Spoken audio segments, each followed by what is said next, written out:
De voto, vereador Felipe Gremel Maier.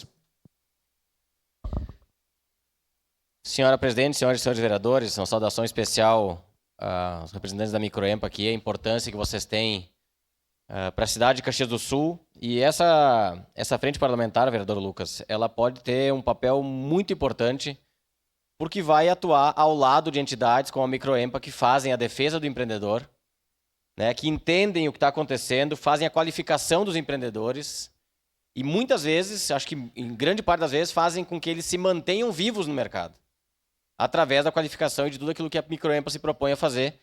E eu acredito que essa representatividade da Microempa e de outras entidades pode ajudar e muito a manutenção do emprego e da renda em Caxias do Sul, principalmente em momentos de maior dificuldade. Então, nós temos muito que aprender com entidades como a Microempa, que fazem um papel importantíssimo para a sociedade.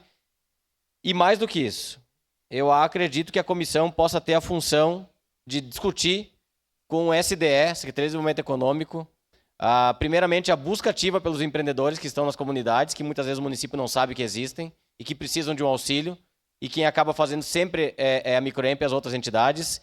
E por que não também pensar se a sede da Secretaria de Desenvolvimento Econômico tem que permanecer dentro da prefeitura ou se elas têm que estar atrelada a uma entidade para que tenha mais agilidade e que o processo seja mais rápido. Então, são pontos importantes que a gente acredita que possa ser feita essa defesa e a gente vai se somar a isso, porque a gente sabe a importância que tem a criação da frente, mas principalmente as entidades nesse processo todo de manutenção e na geração de emprego e renda em Caxias do Sul. Votarei favorável, senhora presidente.